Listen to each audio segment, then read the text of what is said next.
Bonjour à tous et bienvenue à ce 5e webinaire d'une série de 7 des sessions régionales des RFL. Donc les RFL, ce sont les rencontres francophones des légumineuses. Ce webinaire et ces webinaires sont co-organisés par Terre Innovia, la Chambre d'agriculture des Pays de la Loire, Végépolis Valais et l'ESA. Ces sessions régionales des RFL 3 sont vraiment dans la continuité des RFL qui se sont déroulées les 24 et 25 février dernier et ont pour objet de présenter des démarches et des résultats issus de travaux conduits dans l'ouest de la France. Aline Vandeval de la Chambre d'agriculture des Pays de la Loire et moi-même, Solène Le Hérissé, allons co-animer cette session consacrée aux légumineuses en association. Je remercie Véronique Cartier de Terre Innovia qui veille au bon déroulement technique de ces sessions et j'en profite pour vous rappeler les bonnes pratiques pour tout bon fonctionnement d'une session webinaire. Donc pensez les uns les autres à bien fermer vos micros et caméras, à poser vos questions via le chat. Ce que je disais, voilà, la session va être enregistrée, donc on pourra vous proposer un replay ensuite via les chaînes YouTube des co-organisateurs. Entrons maintenant dans le vif du sujet de cette session des légumineuses en association, donc retour d'expérience dans le Grand Ouest du champ au silo. Donc cette session est organisée autour de trois présentations.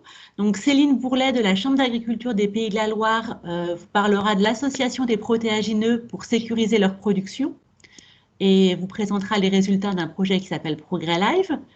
Ensuite, Nathalie Moutier, INRAE, vous parlera des conséquences des associations céréales légumineuses sur la compétition vis-à-vis des adventices, le rendement et la teneur en protéines du blé. Enfin, Séverine Bourrin de la FRQMA Ouest vous parlera des tris des associations. Donc, quand on parle légumineuses en asso, on parle forcément du tri. Pourquoi, comment et retour d'expérience en collectif. On vous propose des sessions de questions entre chaque intervention.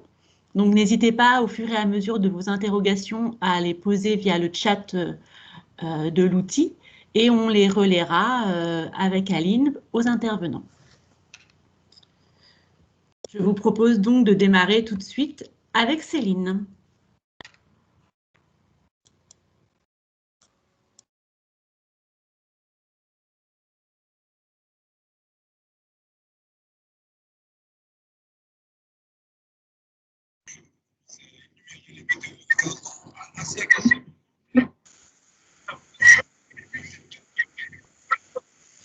On ne t'entend pas, Céline. Ton micro est coupé.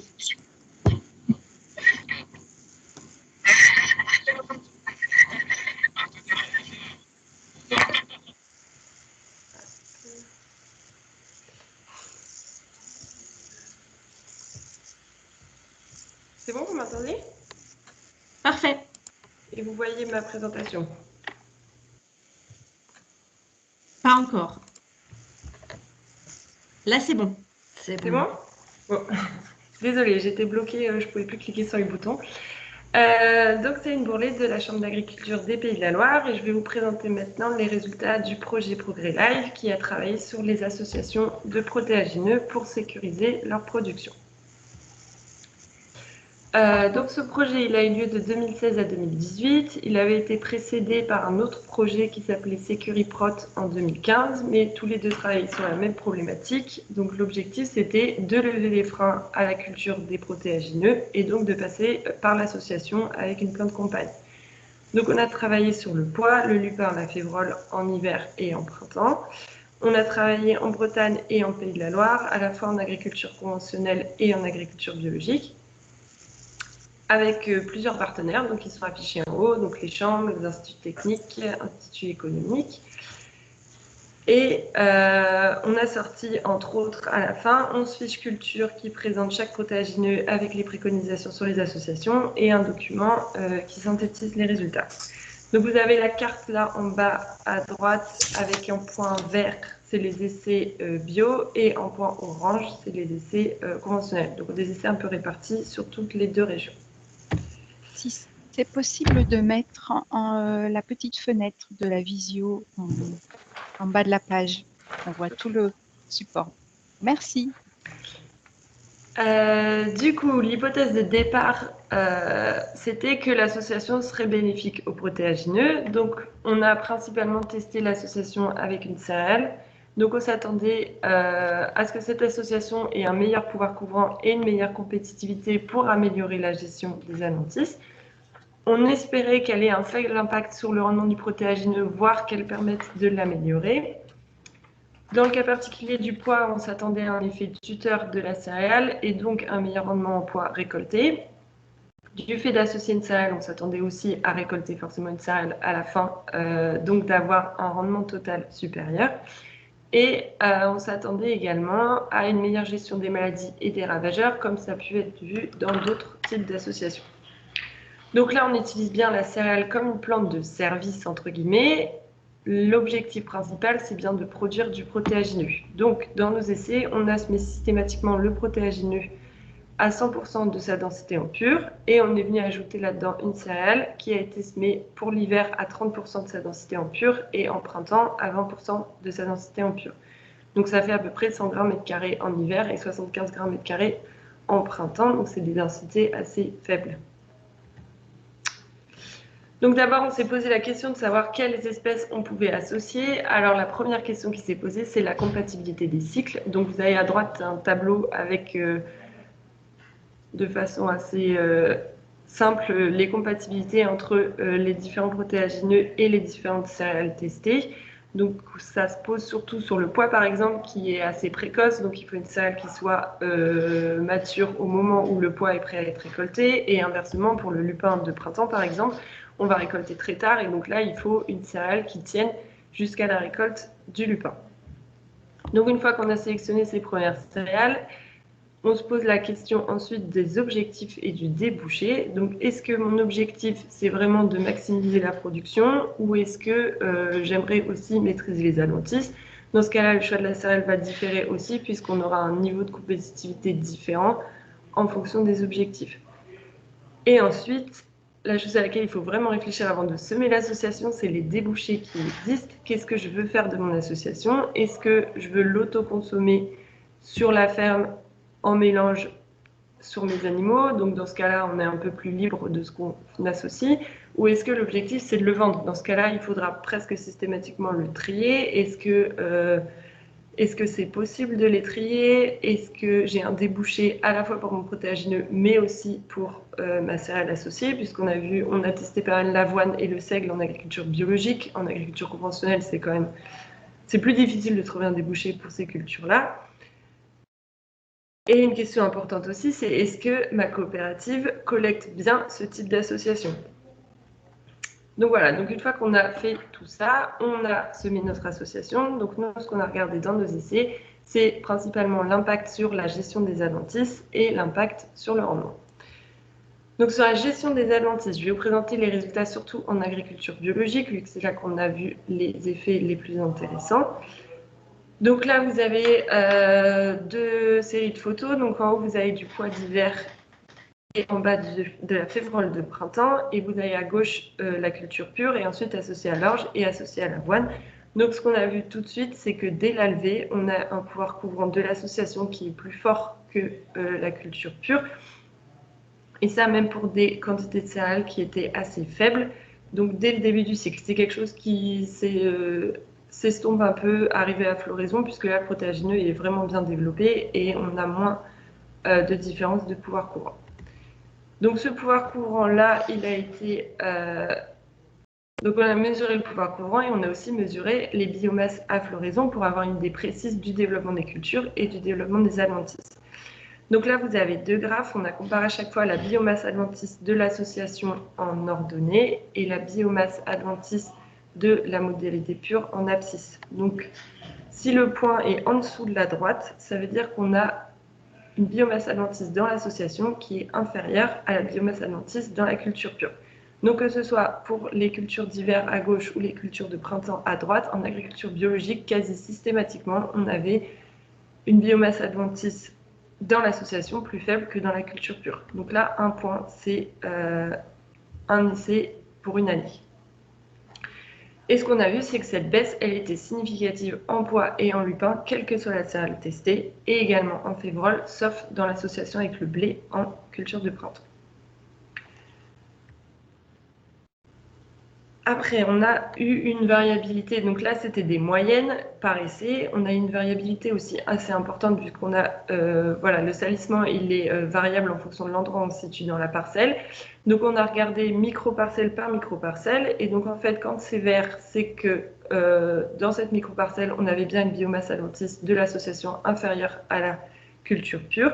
Et donc ce qu'on voit, c'est qu'on arrive dans la très grande majorité des cas avec malgré cette variabilité, avec une biomasse adventice qui est plus faible, donc un salissement qui a été mieux maîtrisé dans l'association que dans la culture pure. Avec un petit bémol qui est qu'en cas de très fort salissement, l'association ne suffit pas à gérer le salissement. On peut avoir une diminution du salissement avec l'association, mais on reste à des niveaux assez élevés, voire à des niveaux très importants au moment de la récolte. Et donc dans ces cas-là, ce qu'on préconise, c'est plutôt de semer le protéagineux en culture pure et de le biner, ou alors d'éviter totalement le protéagineux sur la parcelle. Donc vous avez ici les baisses en pourcentage de la biomasse adventice. Donc ce qui est ressorti, c'est que l'avoine avait un effet très intéressant sur la biomasse adventice et également l'orge pour les cultures de printemps. Donc ça, c'était pour l'agriculture biologique. Maintenant, si on regarde pour l'agriculture conventionnelle, on a eu plus de mal à analyser cet effet-là, puisqu'on avait beaucoup de sites. Donc on avait un labour quasi systématique avant l'implantation du protéagineux et un passage d'herbicides en prélevé. Donc au final, on a eu des sites qui étaient assez propres arrivés à floraison, donc on n'a pas pu étudier l'effet de l'association. Malgré tout, sur les essais où le salissement restait quand même assez important, on a vu un effet bénéfique de l'association, comme pour les essais en agriculture biologique. Le problème en agriculture conventionnelle, c'est que le fait d'associer un protéagineux et une céréale limite beaucoup la gamme de produits disponibles pour le désherbage. Donc là, on a fait des herbicides en prélevé et ensuite on n'a plus rien passé puisqu'il n'y a plus aucun produit qui est homologué. Donc ça complexifie un peu, à part éventuellement sur le lupin, où aujourd'hui il n'y a pas de produit autorisé sur les dicotylédones, où là la présence de la céréale pourrait avoir un effet intéressant. Et on a le même problème qu'en bio, c'est que dans les cas de très fort salissement, le levier association n'est pas suffisant pour gérer le salissement à floraison et en fin de cycle. Donc là, c'est pareil, dans ces cas-là, on préconise plutôt un protéagineux pur et un traitement chimique, ou alors pas de protéagineux du tout sur la parcelle. Maintenant, on va voir l'impact que ça a eu sur le rendement, puisque c'est quand même ce qui nous intéresse le plus. Donc, on va commencer en agriculture biologique. Donc là, vous avez le rendement relatif par rapport à la culture pure. Donc, ça veut dire que quand on est à 100%, on est pareil dans l'association que dans la culture pure. Quand on est au-dessus, on a un meilleur rendement que la culture pure. Et quand on est en dessous, on a un rendement plus faible. Donc, vous avez la févrole, le pois d'hiver, févrole, pois, lupin de printemps. Et les cultures associées, donc BLC blé, TR triticale, SE seigle et AB avoine. Donc on a trouvé des tendances un peu pour chaque protéagineux. Donc ce qu'on a vu, c'est qu'en févrole d'hiver, on était plutôt équivalent, voire tendance à la baisse. En pois, on avait des très fortes variations. Et en culture de printemps, févrole et lupin, on était plutôt à la baisse. Et en pois, toujours une variation importante. Donc là, on a un point égale un site pour une année. Et c'est des moyennes.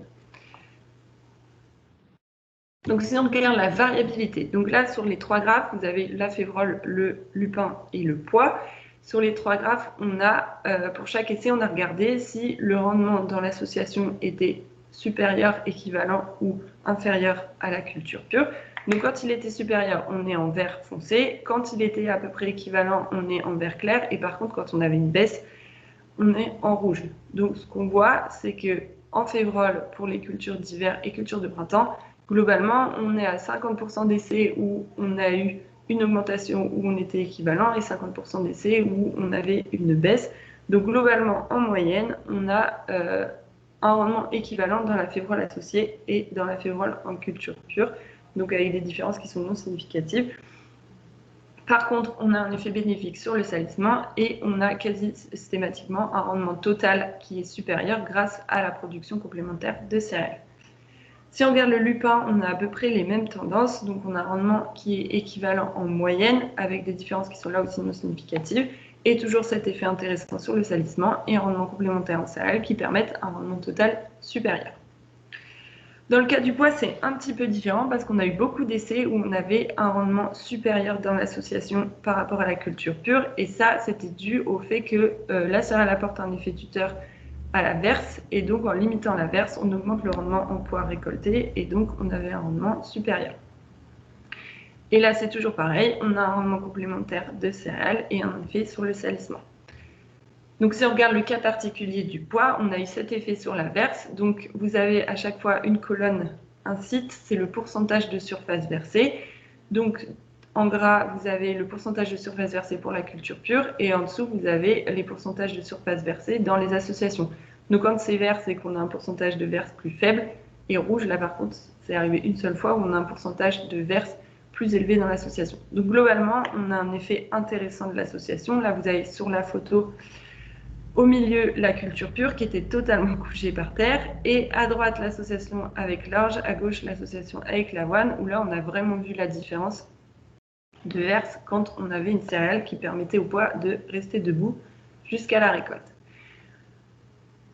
On a eu un cas également où le pois a totalement disparu en juin, donc c'était en 2016 avec des conditions assez défavorables aux protéagineux, une attaque de bactériose assez forte qui fait qu'en juin, le pois avait totalement disparu des parcelles, donc c'est une période où c'est assez difficile de ressemer quelque chose d'autre. Par contre, on a récolté les céréales dans les associations et on a récolté 33 quintaux d'avoine et 15 quintaux d'orge. Donc là, on a vraiment vu l'intérêt de l'association qui a sécurisé un minimum. Donc d'accord, l'objectif c'était de faire du pois, on n'a récolté que de la céréale, mais on a quand même récolté quelque chose. Donc ça, c'était les résultats pour le bio. Pour le conventionnel, on a des tendances un peu similaires. Donc en févrole d'hiver, on voit plutôt une baisse en pois et en lupin, des choses assez variables. En culture de printemps, févrole et lupin, plutôt une tendance à la baisse, et en pois, des choses plus variables qui dépendent là aussi de la verse. Donc si on regarde en variabilité sur la févrole, globalement, on a plutôt des pertes de rendement, donc des baisses qui étaient significatives dans l'association avec le triticale en hiver et dans l'association avec l'orge en printemps. Donc une tendance à la baisse du fait qu'on était sur des essais où le potentiel en févrole pure était assez élevé, et donc le fait d'associer n'apporte pas grand-chose au final à la culture. Après, on a toujours cet effet bénéfique sur le salissement avec ce bémol du désherbage chimique qui est plus compliqué. Et par contre, là, on avait toujours un rendement complémentaire en céréales qui permettait un rendement total supérieur à la culture pure. En pois, on retrouve cet effet tuteur surtout en culture d'hiver qui permet d'augmenter globalement le rendement dans l'association par rapport à la culture pure. Toujours cet effet bénéfique sur le salissement, toujours avec ce bémol sur le désherbage chimique, et un rendement total qui était toujours supérieur dans l'association par rapport à la culture pure. Et pour le lupin, donc en hiver, on a un gain de rendement sur certains essais, donc en moyenne un rendement équivalent. Par contre, en culture de printemps, on avait systématiquement une baisse de rendement, donc qui était surtout due à de la composition hydrique de la céréale sur le lupin de printemps. Donc là, un effet qui était vraiment pas intéressant de l'association sur le lupin de printemps. Et par contre, on a toujours un rendement complémentaire en céréales, comme pour toutes les autres cultures. On arrive à un rendement total supérieur dans l'association par rapport à la culture pure. Donc là, voilà, vous avez toujours les surfaces de verse, donc en vert, les surfaces de verse dans l'association qui étaient toujours plus faibles que dans la culture pure.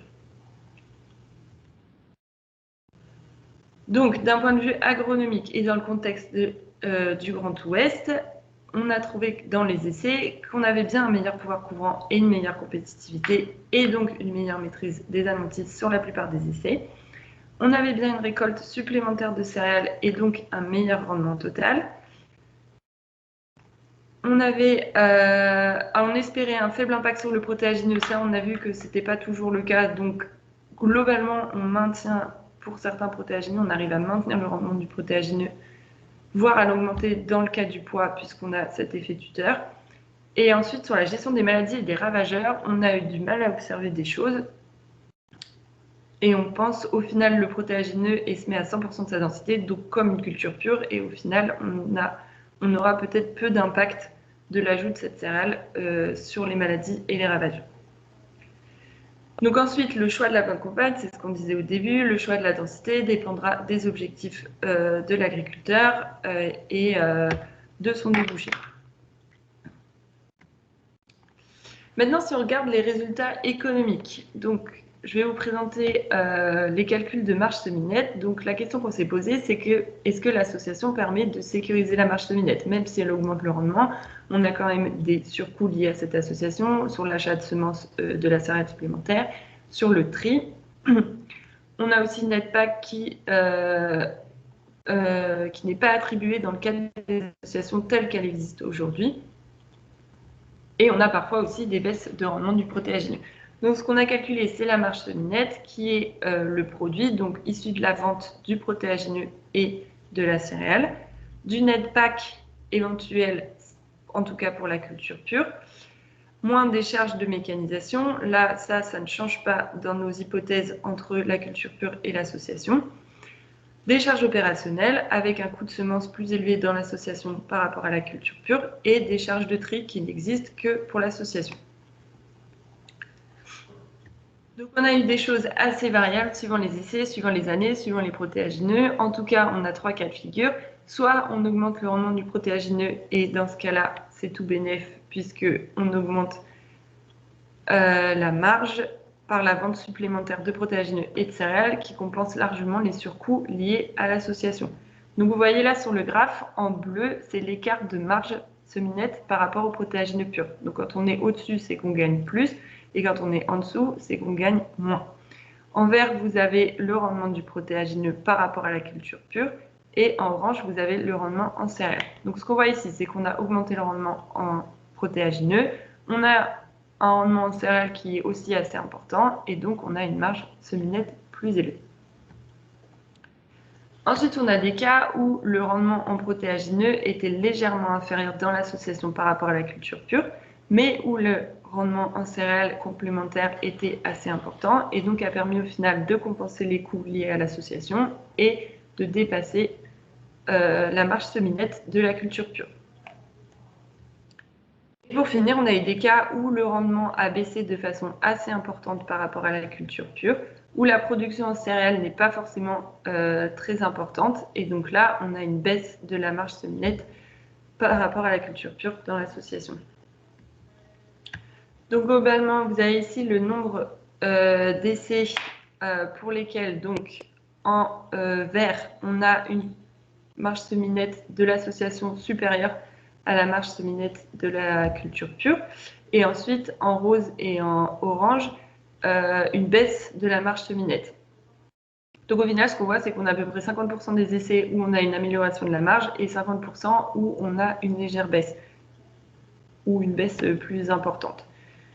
Donc c'est quelque chose d'assez variable sur les résultats économiques. Ce qu'on n'a pas pris en compte, par contre, c'est d'autres facteurs qu'il faut aussi considérer et qui au final n'ont pas forcément de valeur économique. C'est le taux de protéines des céréales associées qui était plus élevé dans les associations que dans la culture pure. Une sécurisation du rendement. Donc sur une année, on va peut-être avoir une baisse de marge semi-nette, mais l'année d'après, on aura peut-être une augmentation. Et si on regarde, voilà, donc ça, c'est des choses à regarder sur plusieurs années. Peut-être qu'en moyenne, on a quand même une sécurisation du rendement et on a surtout en agriculture biologique une gestion du salissement qui est important sur une vision à plus long terme. Donc ça, c'est toutes des choses qui n'ont pas été prises en compte dans la marge semi-nette, mais qui pourraient avoir un impact également sur les résultats économiques à l'échelle de plusieurs années sur l'exploitation. Maintenant, si on regarde sur mon itinéraire technique, quels impacts est-ce que cette association peut avoir ? Donc déjà, on est sur un protéagineux qui est cultivé à une densité en culture pure. Tous les points de vigilance qui s'appliquent à la culture des protéagineux s'appliquent aussi sur l'association. Donc que ce soit sur les contraintes pédoclimatiques, le niveau de salissement, le choix de la parcelle. Donc on raisonne comme une culture pure. Donc c'est le cas également dans la place dans la rotation, puisque là, on raisonne sur les délais de retour, on raisonne de la même façon que si la culture était pure. Ensuite, le semis, dans tous nos essais, a été fait en mélange. On a juste trouvé un compromis sur la date de semis et la profondeur de semis, toujours en privilégiant quand même un petit peu le protéagineux. Au niveau de la fertilisation, elle n'est pas nécessaire puisqu'on est quasiment sur un protéagineux pur. Au niveau du désherbage chimique, il faut bien vérifier l'homologation des produits sur les 2 cultures. Donc, a priori, il n'y a pas de produit en culture qui permet de désherber. Donc, c'est que du prélevé. Au niveau du désherbage mécanique, on applique les mêmes règles que pour le protéagineux pur. Et on raisonne quand même le désherbage en prenant en compte du fait qu'on a mis une association en place et que donc cette association a forcément un impact sur la gestion du salissement.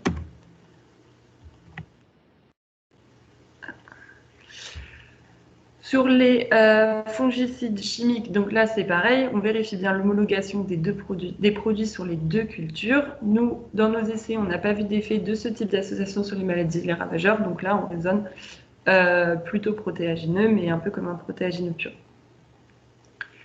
À la récolte, c'est pareil, il va falloir régler la moissonneuse en fonction des 2 graines, donc, et également en fonction du débouché. Donc, est-ce que je veux surtout pas que ma févrole soit cassée? Dans ce cas-là, je vais régler plutôt sur la févrole. Est-ce que je veux une céréale qui est bien et que je puisse très bien la trier à la fin? Dans ce cas-là, je vais plus régler ma moissonneuse pour avoir une céréale bien récoltée. Donc là, ça, c'est vraiment en fonction de l'appréciation et des objectifs. Et ensuite, on a du tri, donc Séverine en reparlera ensuite, qui peut se faire soit à la ferme, soit à la coopérative. Donc à la ferme, c'est toujours la même chose, ça dépend des objectifs, on affine en fonction de ce qu'on veut faire de ces 2 cultures. Et par contre, à la coopérative, on vérifie bien que le mélange que j'ai semé, que je veux semer, peut être collecté et que le tri sera possible une fois arrivé à la coopérative. Donc, tous les résultats de ce projet-là ont permis de construire un certain nombre d'outils. Donc, on a principalement 11 fiches culture, donc une par protéagineux étudié, avec pour objectif d'apporter un conseil, une aide à la décision pour les agriculteurs, pour les conseillers, pour les techniciens, sur l'intérêt ou non d'associer ce protéagineux avec une céréale, sur le choix de la céréale à associer. Et on a rappelé à chaque fois sur chaque fiche les adaptations de l'itinéraire technique pour l'association. Donc, ça se présente un peu sous forme de tableau. Donc, quelle céréale associée? Donc là, c'est l'exemple de la févrole de printemps en agriculture biologique. Donc, vous avez les différentes céréales qui ont été testées, les différents objectifs, gestion des adventices, impact sur le rendement, production de céréales, concordance de maturité, facilité de récolte et type de valorisation. Donc voilà, donc ça permet de choisir le type de céréales. Et ensuite, on a un tableau qui permet de choisir les contextes dans lesquels l'association sera intéressante. Donc, on a divisé ça entre différents niveaux de salissement et différents potentiels de rendement et de stress hydrique. Donc, ensuite, vous avez, en fonction, en croisant ces 2 paramètres, vous avez une préconisation sur l'intérêt ou non d'associer le protéagineux. En complément, on a produit un document qui fait une 40aine de pages où là, on a vraiment mis le détail sur le réseau d'essai, le détail sur les résultats, le détail sur les résultats économiques aussi. Donc, ça permet d'aller un peu plus loin, de comprendre comment on en est arrivé à toutes ces préconisations-là. Et pour finir, on a organisé 2 webinaires, donc ils sont visibles en replay sur la page du projet. On a fait plusieurs articles qui sont parus dans la presse. On a plusieurs présentations qui ont été faites dans des conférences, dans des colloques. Donc tout ça, c'est à disposition et vous retrouverez tout. Donc voilà, vous avez la page, l'adresse de la page internet du projet sur lequel vous pouvez tout retrouver. Donc que ce soit les fiches que vous pouvez télécharger, le document de synthèse, toutes les présentations, les webinaires. Donc tout ça est disponible sur la page du projet. Et ensuite, vous avez nos contacts à moi-même et à Aline, si jamais vous avez des questions sur des choses un peu plus précises concernant les résultats. Voilà, merci de votre attention. Merci Céline. Alors du coup, on va avoir juste quelques... on va prendre une ou 2 petites questions suite à ton intervention. On reviendra sur des questions plus transversales à l'issue des 3 présentations. Alors, une question plus sur le réseau d'essai. Pour bien comprendre, est-ce que tu peux nous en dire quelques mots? Est-ce qu'il s'agissait d'un réseau d'essais microparcelles ou bandes avec le nombre de répétitions pour chaque modalité, peut-être le nombre d'essais qu'il y a eu sur la durée du projet? Oui, alors je ne l'ai pas précisé au début, c'est vrai qu'on était majoritairement sur des essais en bloc, donc avec répétition, avec une modalité randomisée et 4 répétitions par modalité. Donc là, les résultats que je vais présenter, c'est surtout les essais en bloc. Après, on a complété ça par des essais en bande qui sont venus un peu confirmer, une fois qu'on testait en très grande parcelle, ce qu'on pouvait voir en bloc. Et au final, on a eu, dans l'analyse, on a rentré 87 essais en agriculture conventionnelle et 64 en agriculture biologique, il me semble. Très bien, merci. Alors, je vois l'heure qui avance aussi. Alors, ce que je te propose, Céline, peut-être dans le chat, est-ce que tu pourrais mettre le lien vers la page internet donc, qui regroupe tous les éléments dont tu as parlé, qui viendront en complément donc, du replay de ce webinaire et des PDF des présentations. Donc, merci du coup. Merci pour ton intervention et pour vos questions. Donc, comme je le disais, n'hésitez pas à poser vos questions pendant les présentations pour qu'on puisse ensuite organiser la session de questions-réponses. Je vais maintenant laisser la parole à Nathalie Moutier de l'INRAE. Je te laisse partager ton écran. Alors, juste avant que Nathalie commence, est-ce qu'il serait possible à Monsieur Gommet de couper sa caméra, s'il vous plaît? Merci.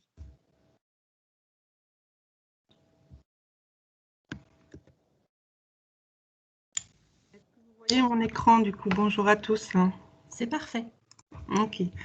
Donc moi, je suis Nathalie Moutier, je suis ingénieure à l'INRAE de Rennes, dans l'UMR-IGEP.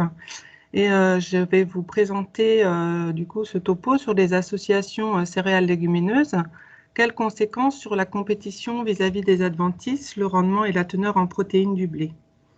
Donc ce travail, il a été fait dans le cadre d'un projet EcoVap que je vais vous présenter tout à l'heure.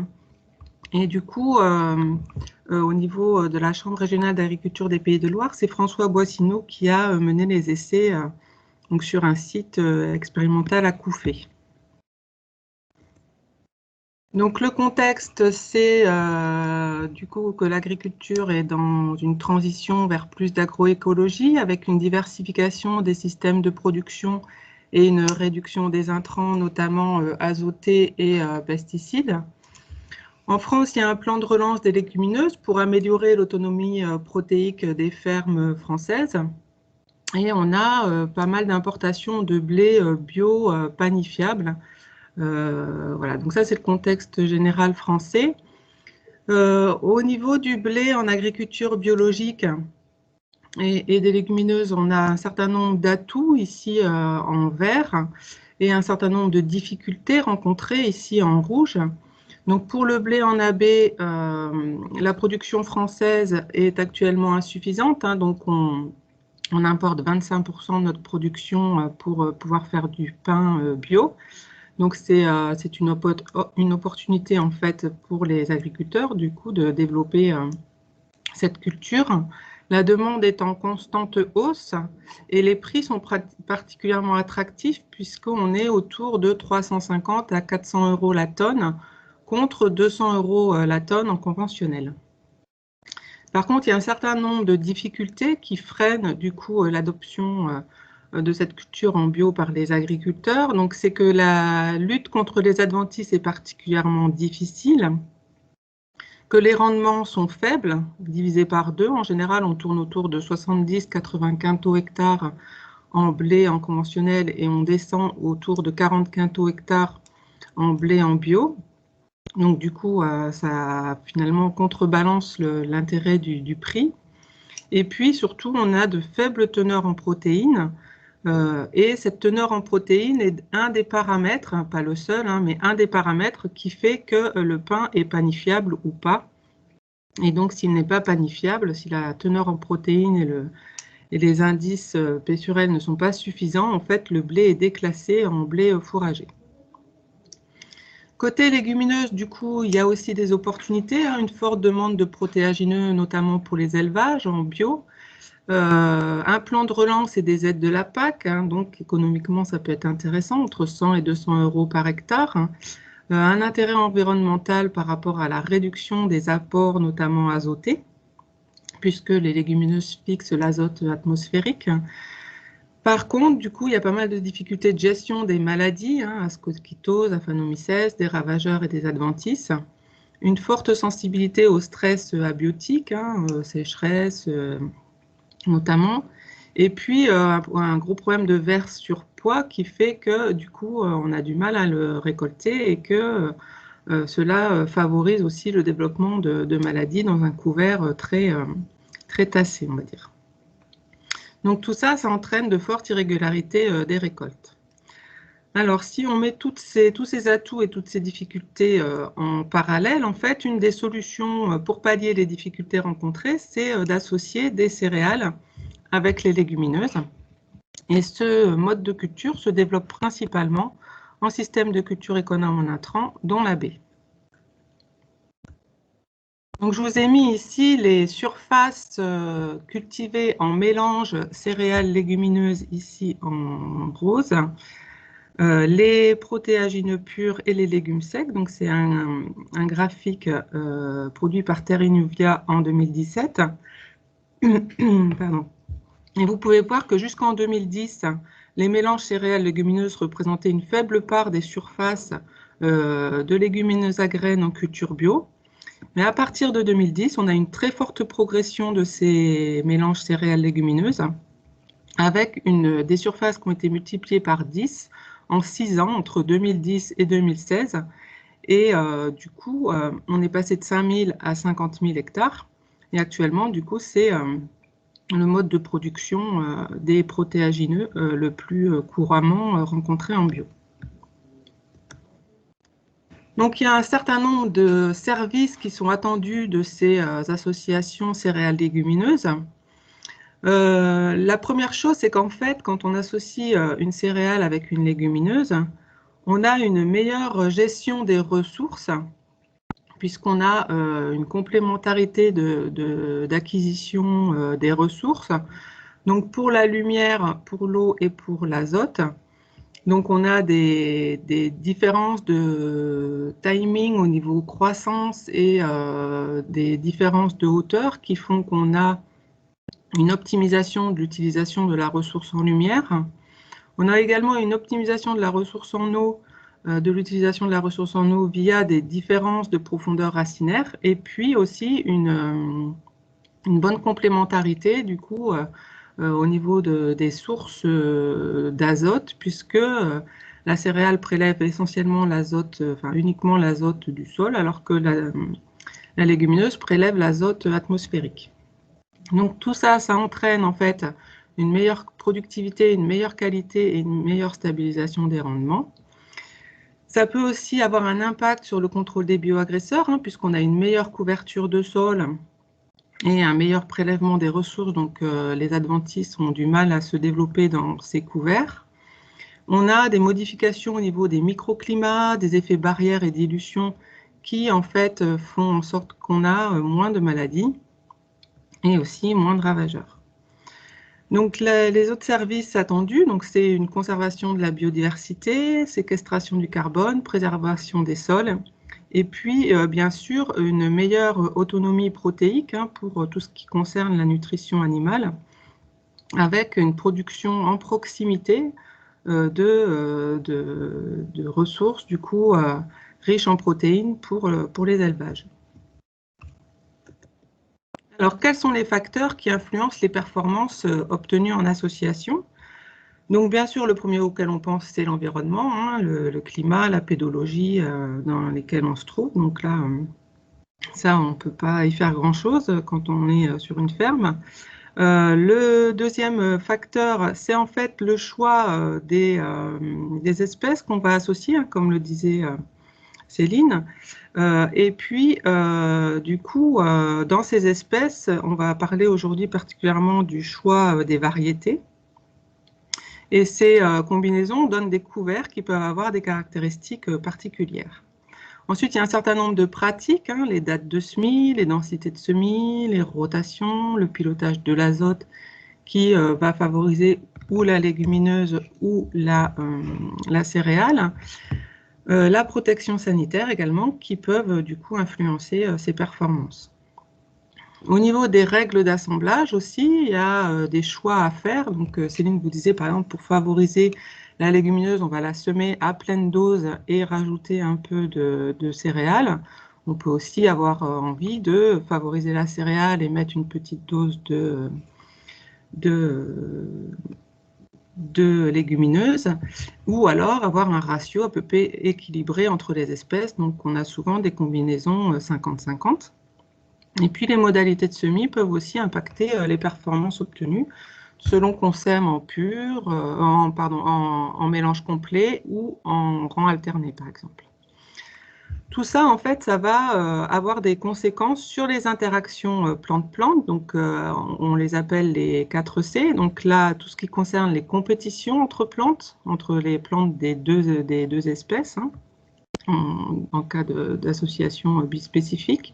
Sur la complémentarité entre ces plantes, entre ces espèces. La coopération, la facilitation aussi, donc les faits tuteurs du blé sur le pois, par exemple. Et puis tout ce qui est phénomène de compensation, dont vous a parlé Céline, par exemple, sur le fait qu'on avait quand même récolté du blé en 2016 alors qu'on n'avait pas récolté de pois. Alors moi, je vais vous parler aujourd'hui essentiellement du choix variétal. Et j'ai juste pris un premier exemple sur du coup le choix de la variété de blé qu'on va associer avec le pois. Donc là, j'ai fixé la variété de pois, qui est ici la variété Aviron. Et je vous présente ici les données du coup de rendement cumulé obtenues en 2019 à l'INRAE de Rennes dans le cadre du projet européen REMIX, donc projet européen qui porte sur les associations céréales légumineuses et qui implique 20 partenaires européens travaillant sur ces associations. Donc ici, vous avez des variétés qui ont été choisies au départ parce qu'elles étaient toutes productives en culture pure. Et vous voyez qu'en rendement cumulé avec Aviron en association, on passe de un peu moins de 30 quintaux hectares en cumulé avec Rubisco à jusqu'à plus de 70 quintaux hectares en rendement cumulé avec un génotype rennais, là RE13003. Donc je voulais juste vous montrer ça parce que je pense qu'on n'a pas souvent conscience de l'importance du choix variétal dans le choix en fait que l'on fait au niveau des associations. Et cette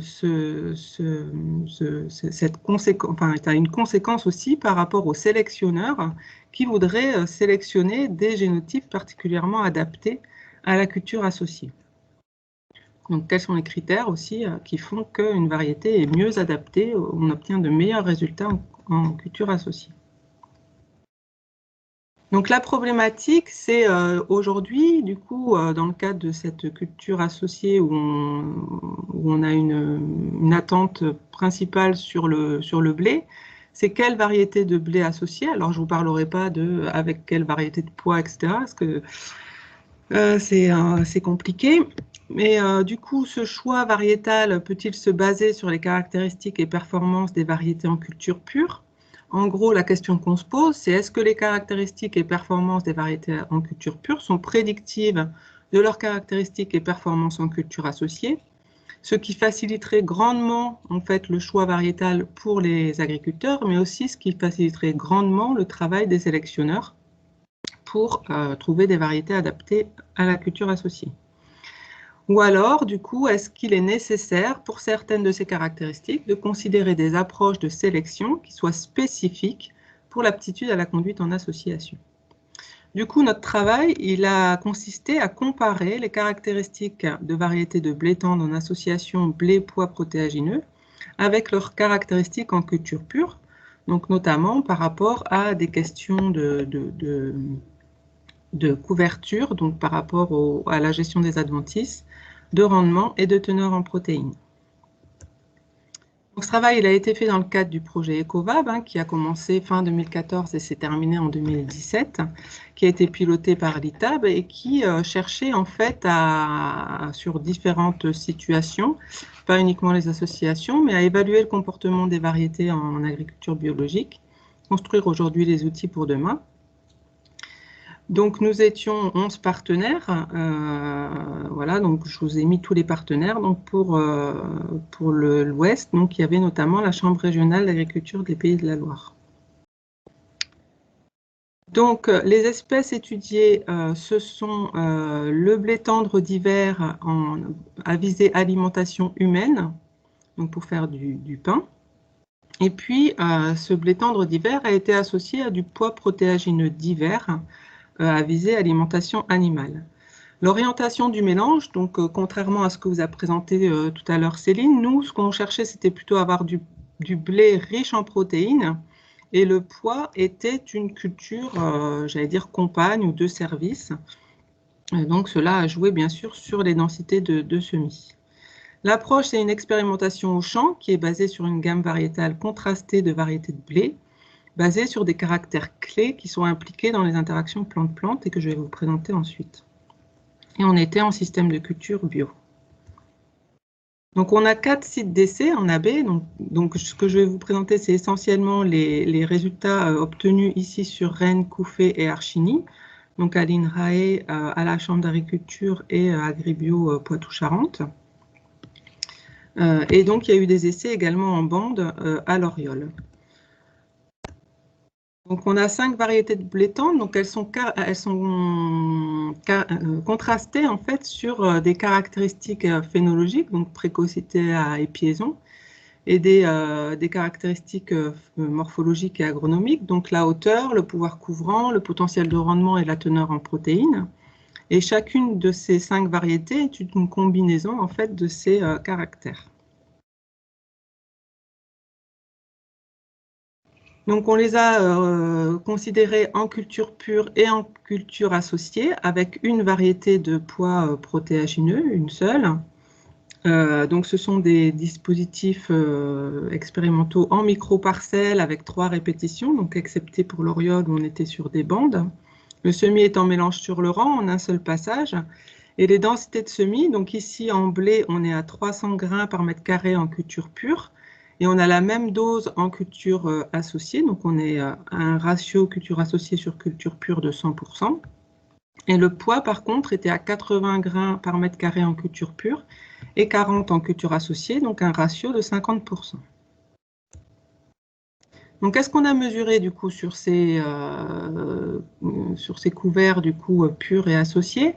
Donc, on a regardé tout ce qui était phénologie, date de levée pour le blé, date d'épiaison, pour le blé et le pois, date d'épiaison pour le blé, date de floraison pour le pois, donc début de flot, fin flot. Au niveau du développement du couvert, on a noté la hauteur à épiaison et à maturité, les pouvoirs couvrants à 3 stades de développement du blé, et puis 1 cm de nœud et épiaison sur une échelle de 1 à 9. Donc ici, je vous présente ce qu'on a utilisé comme échelle pour noter la couverture. Donc ici, vous avez les notes. Donc là, il y a les notes de 2 à 8, parce que 1, c'est sol nu, et 9, c'est complètement couvert. Donc ça, c'est le guide de notation de la couverture du sol par le blé tendre, qui avait été produit par INRAE et ITAB dans le cadre d'un FSOV Adventiste. Et donc, vous voyez, à différents stades, on se sert de cette échelle pour noter, du coup, la couverture plus ou moins importante du sol. On a regardé un petit peu aussi tout ce qui était dégâts de maladie, donc quand on en avait, donc rouille jaune, rouille brune, septoriose sur blé, ascochytose sur pois, note de verse, note de pression adventice. La productivité en blé et en légumineuses, donc le rendement de chacune des espèces blé-pois après tri, et le rendement cumulé obtenu du coup en cumulant les deux.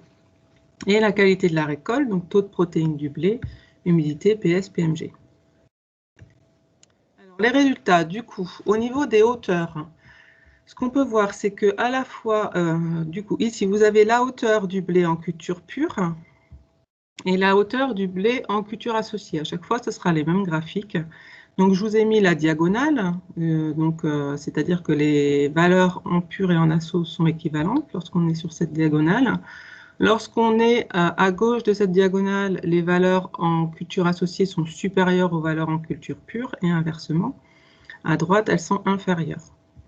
Donc ici, chaque point représente une des variétés, une des 5 variétés, et puis chaque couleur représente un site. Alors, comme vous a dit Céline tout à l'heure, en fait, on a eu des soucis en 2016. Donc là, ce sont les essais 2016 et 2017. Et donc, on a très peu de résultats en 2016 par rapport au fait qu'on a eu de la bactériose surpoids et du coup, on n'était plus trop en culture associée. Donc, je vous présente essentiellement les résultats obtenus en 2017 sur les 3 sites de l'Ouest et puis les résultats Agrobio Poitou-Charentes 2016.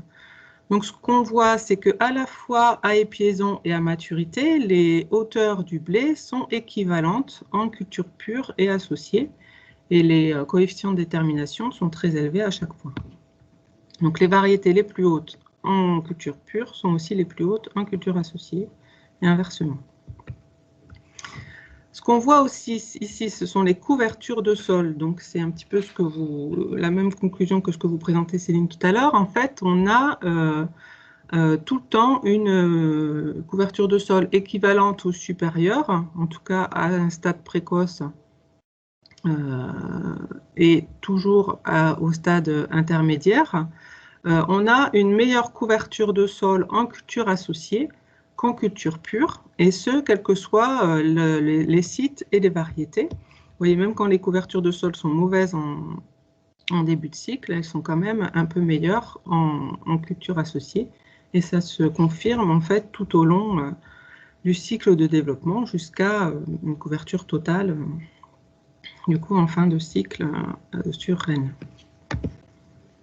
Donc, pour vous illustrer ça, je vous ai mis des photos. Donc, ici, vous avez du blé cultivé en culture pure. Donc, vous voyez qu'on a quand même pas mal d'adventices. Du pois en culture pure, donc pareil. Et puis, ici, vous avez l'association blé-pois où les adventices, comme je vous disais, n'ont plus beaucoup ni de lumière, ni d'eau, ni d'azote disponible. Donc, on n'a vraiment plus beaucoup d'adventices en culture associée. Donc, une meilleure maîtrise des adventices en associé par rapport au pur. Deuxième résultat, du coup, par rapport au rendement. Donc ici, vous avez de la même façon les rendements en culture pure et les rendements en culture associée sur les 4 sites. Donc ce qu'on peut voir, c'est que lorsqu'on a des rendements en blé, donc relativement faibles ou dans la normale, jusqu'à 40 quintaux hectares, on n'a pas vraiment de perte de rendement en blé. Je vous rappelle qu'on est à pleine dose.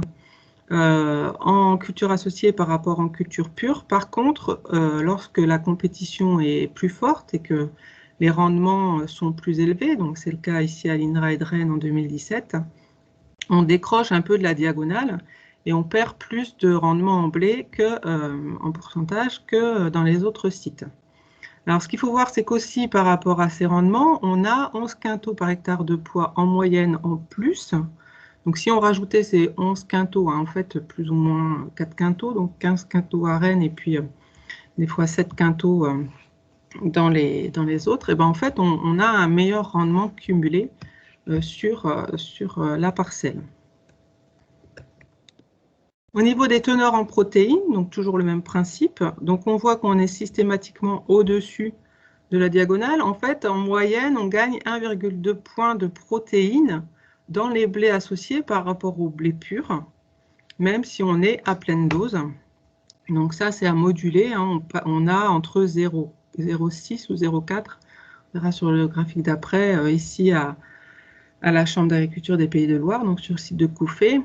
Et du coup, jusqu'à 1,6, je crois, points de protéines en plus sur Rennes et Agrobio Poitou-Charentes. Donc, du coup, la teneur en protéines des blés associés est nettement meilleure et elle permet de passer cette barre un peu fatidique des 11% dans bien des cas. Et ce qu'on voit aussi, c'est que les variétés qui ont, toutes les variétés, en gros, gagnent en teneur en protéines. Alors du coup, je vous ai fait des petits graphiques pour vous montrer en fait ce que ça donne sur 2 hectares. Si on a en fait les cultures pures cultivées chacune sur 1 hectare, ici on obtient AgroBio Poitou-Charentes 2016. En culture pure de blé, on a à peu près 12 quintaux par hectare de blé et puis une vingtaine de quintaux par hectare de pois. Et si on cultivait en fait les associations blé-pois sur 2 hectares, on obtiendrait près de 20 quintaux de blé et une vingtaine de quintaux toujours de pois. Donc on a une augmentation du rendement cumulé de 20% si on cultive les associations sur 2 hectares plutôt que 1 hectare de blé et 1 hectare de pois. Ici à AgroBio Poitou-Charentes 2017, alors, faites attention aux échelles. Hein. Là, on est entre 0 et 40 quintaux, c'est le site le moins productif. Et puis, les autres années, on est entre 0 et 80, et ici, entre 0 et 140 à Rennes, sur 2 hectares. Hein. Donc, vous divisez par 2, forcément, pour avoir le rendement à l'hectare. Donc, du coup, ici, vous avez plus 46% de rendement en association à AgroPoitou-Charentes en 2017, plus 34% CRAPL 2017 et plus 49% à l'INRAE de Rennes. Et ce que vous voyez aussi, c'est que les teneurs en protéines, comme je vous disais, hein, donc ici, on gagne 1,2 points, ici, on gagne 1,5 points, là, seulement 0,4 et là, à nouveau, 1,5 points. Ce qui fait qu'en fait, on passe au-dessus des 11%, alors qu'ici, on était en dessous de 10. Alors, les conclusions et perspectives. Donc, dans le cas du blé, alors j'insiste bien, hein, semer à pleine dose, parce qu'on a fait pas mal d'essais depuis avec des semis à demi-dose, donc où on n'obtient pas forcément les mêmes résultats. Mais dans le cas du blé semé à pleine dose en association avec du pois, donc en culture en bio, malgré de forts effets environnementaux, hein, vous avez pu voir, en fait, on n'a pas les mêmes résultats selon les sites, mais quand même, la plupart des caractéristiques du blé en culture pure sont prédictives de celles observées en culture associée. Pour les hauteurs et les rendements, les valeurs en association sont très proches de celles obtenues en culture pure. Donc, ça ne bouge pas tellement. Et puis, par contre, pour la couverture du sol et la teneur en protéines, elles sont plus élevées en association qu'en culture pure. Au niveau des perspectives, donc, on a continué à travailler depuis sur différentes questions. Donc, on travaille sur le fait de regarder si ces résultats sont valables, quelle que soit la légumineuse associée. Donc, on a fait un certain nombre d'essais avec d'autres espèces de légumineuses et d'autres variétés. Quelle que soit la densité de semis, donc ce que je vous disais tout à l'heure, on a fait des essais à demi-dose de blé. Et puis, qu'en est-il pour le poids? Ces caractéristiques en culture pure sont-elles prédictives de celles observées en culture associée? Et donc, on a fait un certain nombre d'essais aussi, j'allais dire miroirs sur poids. Donc, ces résultats ont été présentés au cours de RFL2 en 2018. Et puis, on a aussi travaillé sur les caractéristiques des variétés qui faisaient qu'on obtenait de meilleurs rendements, soit en blé, soit en pois, soit en cumulé, soit en teneur en protéines. Et ces résultats ont été présentés lors de du RFL3 général. Je vous remercie pour votre attention. Je pense que j'ai dû prendre mon temps parce que je ne sais pas si j'ai le temps pour quelques diapos supplémentaires. Alors, on va peut-être... merci d'abord, Nathalie. On va peut-être prendre quelques questions de compréhension, les questions de compréhension sur ta présentation. Et puis on verra le temps dont on dispose ensuite pour des petits compléments. Oui, donc il y avait quelques questions. Le partage d'écran, là, c'est bon? Ouais, c'est bon, merci. D'accord, ouais. pardon. Du coup, juste quelques questions de compréhension, notamment sur les graphiques que tu as présentés. Quand tu parles... Alors, peut-être que du coup, tu peux repartager ton, ton écran, désolé, et nous remettre un des graphiques juste pour qu'on soit au clair avec ce dont on parle. Quand tu nous parles des variables en pur, voilà, très bien. Donc, en fait, le pur, c'est Le blé pur. le blé pur. C'est Là, c'est hauteur du blé en culture pure. D'accord. Et hauteur du blé en culture associée. D'accord. Donc, le blé en culture pure semé à 100% de sa densité. Voilà. Voilà, d'accord. Et alors, une autre question qu'on avait était aussi sur finalement. Ah, alors, du coup, complément à la question en cours, tu dois l'avoir dans le chat sur la couverture, voilà, sur le graphique sur la couverture. Est-ce que c'était la même chose? Alors là, c'est pas la même chose. Du coup, c'est la couverture, enfin, c'est le couvert dans sa globalité. Donc là, on a bien le blé plus le pois.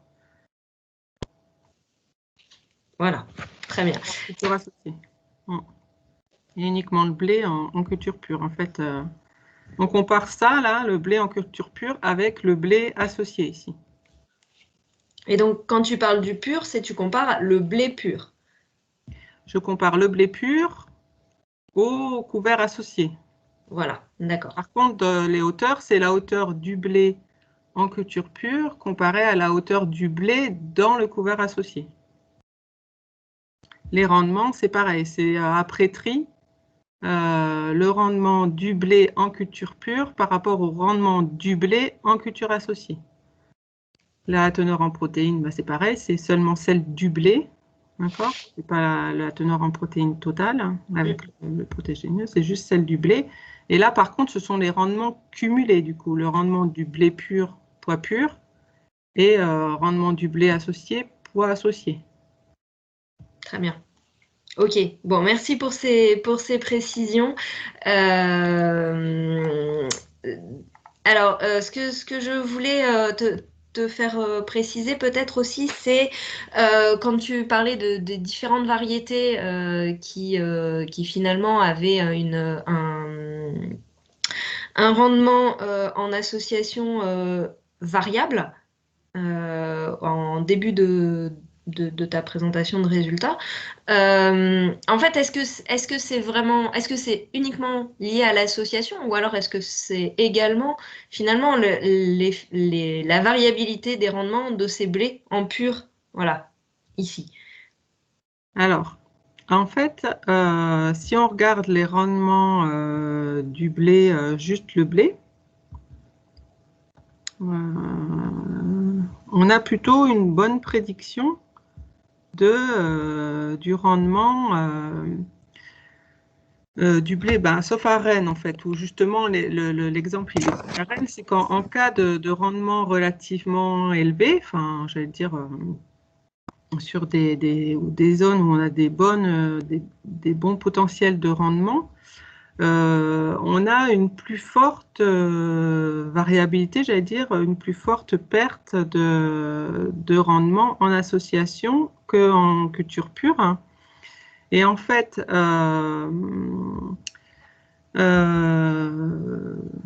comment expliquer ça? Du coup, en fait, il y a une part du rendement qui est liée à la qualité intrinsèque, j'allais dire, de la variété.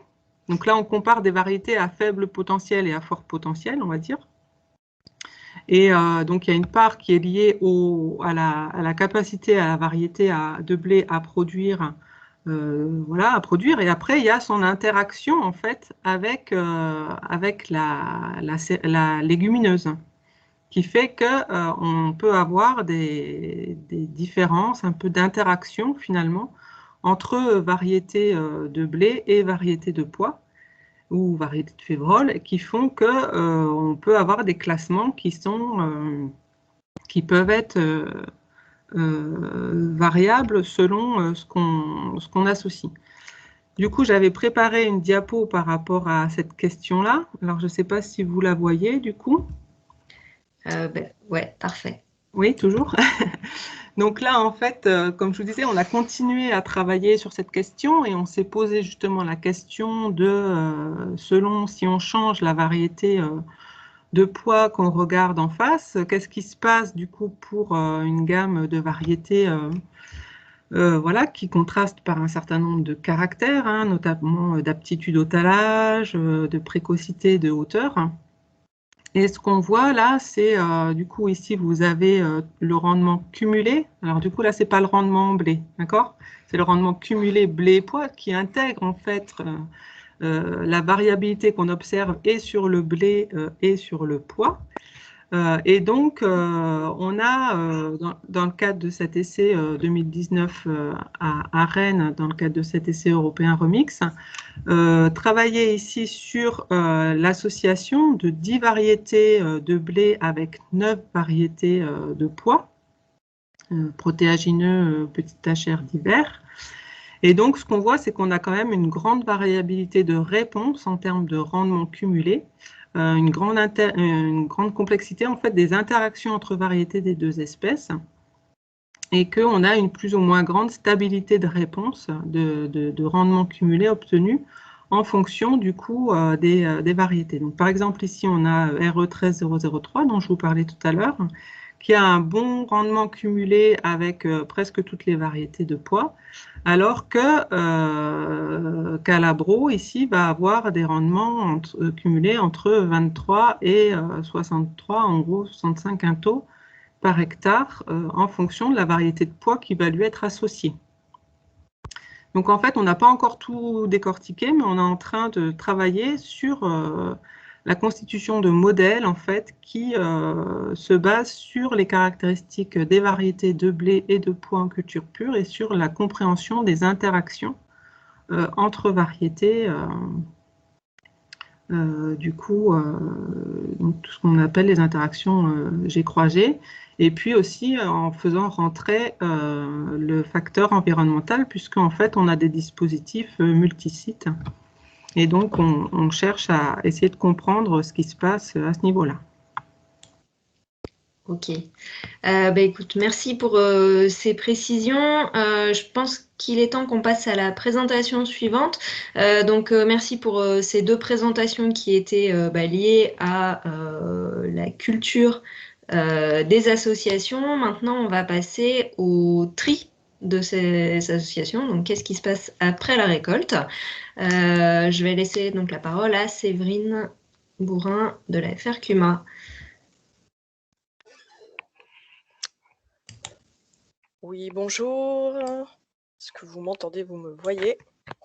Oui. Donc, je suis Séverine Bourrin, je travaille à la FRCUMA Ouest.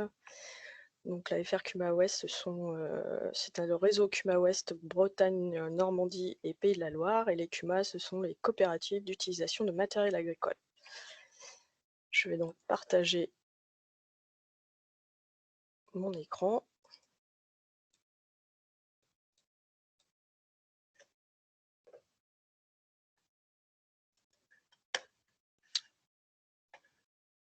Est-ce que ça fonctionne? C'est parfait.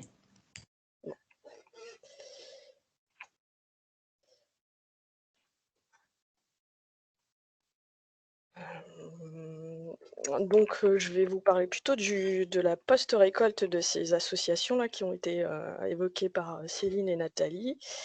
Et ma présentation va être plutôt en 3 parties.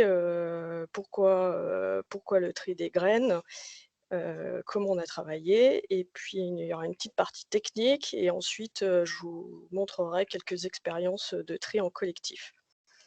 Donc on est d'accord, ce sont exclusivement pour des agriculteurs qui veulent valoriser leurs associations sur leur exploitation.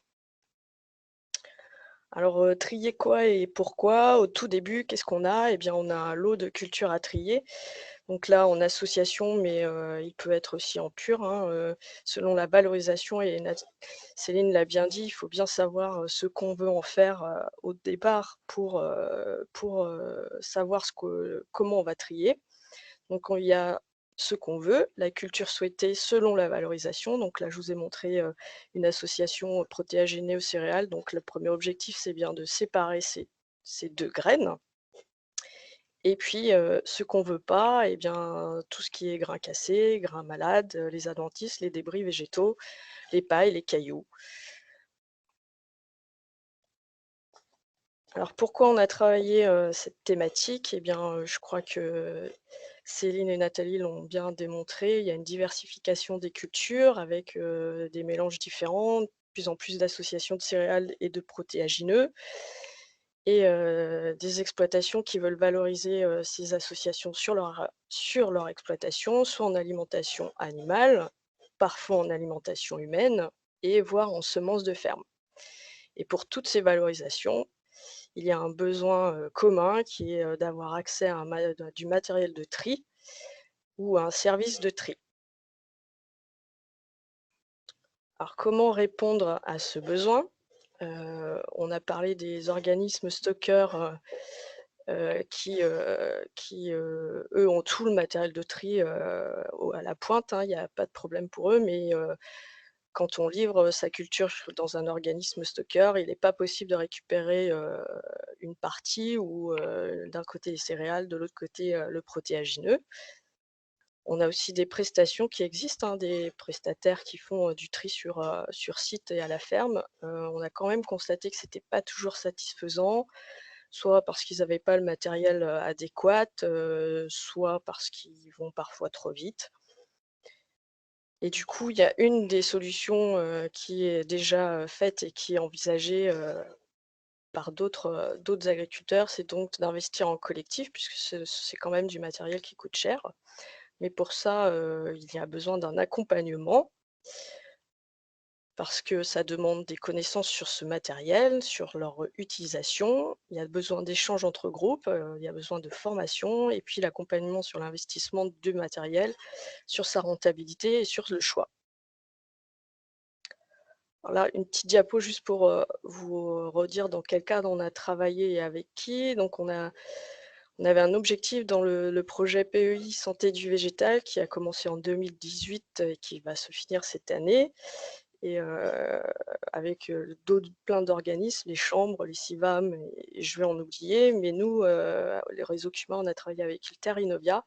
Notre objectif était donc de capitaliser sur les pratiques de tri à la ferme et dans les OS aussi et puis, d'accompagner les projets naissants. Donc on a un groupe de travail là, des animatrices et des animateurs qui ont monté en compétence sur ce sujet, dans l'Ouest, qui sont, capables de faire des interventions auprès de groupes, qui sont capables de faire des formations et puis comme je vous le disais, on est sur les 3 régions, donc l'objectif c'est de faire du lien, et de partager nos connaissances. Donc on Bretagne, Pays de la Loire et Normandie et on se rend compte qu'on a des projets divers qui sont parfois entre 2 ou 3 exploitations et des fois des réflexions qui sont à des échelles géographiques beaucoup plus importantes, voire départementales. Mais à chaque fois, ce sont des projets qui sont en partenariat avec, d'autres organismes agricoles, donc les CIVAM, les réseaux bio, les chambres d'agriculture, et les CETA. Donc là, je vais passer un petit peu, à la technique, je vais peut-être pas aller très, très loin, hein. Je suis pas l'animatrice, la plus experte, dans le réseau et donc comment trier et avec quoi? Alors la toute première opération de tri, Céline en a parlé tout à l'heure, eh bien, c'est la moisson, c'est la récolte et c'est déjà, quelque chose de pas toujours simple avec une seule culture. La moissonneuse est complexe et parfois difficile à régler selon l'état de la culture, mais là, on se complique encore plus la tâche, c'est on a 2 graines, une grosse et une petite, qui sont parfois pas à la même maturité et l'objectif, c'est bien de alors je sais pas là, je m'entends, il y a un Ça doit être bon maintenant, Séverine. Ouais. merci, je suis désolée. Donc l'objectif, c'est bien, de récolter le protéagineux, battu, non cassé et puis la céréale battue. Alors aussi, ça dépend aussi peut-être de la valorisation qu'on a derrière et donc on a créé une fiche là un petit peu pour, sur le réglage des moissonneuses. Si vous voulez en savoir plus, je vous invite à la consulter et bien sûr à nous contacter. On fait aussi des formations dans le réseau. Là, je vais rentrer dans le sujet de la présentation qui est donc le tri. Donc, comment trier? On trie selon les caractéristiques du grain. Vous voyez là sur le schéma les différentes caractéristiques du grain. Donc, c'est l'épaisseur, la largeur, la longueur, la densité, les couleurs, la forme. Et selon ces caractéristiques des grains, il y a du matériel spécifique qui permet de trier. Alors le tout premier trieur qui est complètement incontournable, on ne peut pas faire sans et on démarre toujours par celui-ci, c'est le trieur à grains qui trie selon les caractéristiques de largeur, d'épaisseur, de volume et de poids. Là, sur la photo, là, vous avez un trieur rotatif mobile, mais donc à grille, j'ai oublié de vous le préciser, il s'appelle aussi des fois nettoyeur séparateur. Et donc c'est très simple, hein, ce sont des grilles de différentes tailles, de différentes formes qui séparent les grains plus petits ou plus grands. La difficulté, c'est de choisir les bonnes grilles, d'en avoir suffisamment. Il peut faire beaucoup de choses s'il est bien utilisé. L'utilisation est un petit peu empirique, mais on peut faire beaucoup de choses, mais il a quand même ses limites. Et notamment, il peut, par exemple, si on a des graines qui sont de la même taille, eh bien, il ne peut pas séparer des graines de la même taille ou même séparer la vesse des céréales, par exemple. Du coup, on a un autre trieur qui est le trieur alvéolaire qui, lui, sélectionne selon la longueur. Alors, je suis désolée pour la photo qui est un trieur très ancien, mais il faut savoir que sur les exploitations, c'est souvent ce genre de trieur alvéolaire qu'on retrouve. Le principe est toujours le même, c'est un cylindre qui tourne et puis la force centrifuge colle les graines souhaitées ou non souhaitées dans les alvéoles qui ont été choisies. Et il sert par exemple à trier la vesse. C'est un des trieurs qui est souvent utilisé pour trier la vesse. Alors ces deux trieurs là, et avec ces deux trieurs, on peut faire déjà beaucoup de choses. Surtout si on est sur de la valorisation de l'alimentation animale. Même avec le premier trieur, le trieur à grille, on peut déjà faire de l'alimentation animale, séparer les deux graines céréales et protéagineux.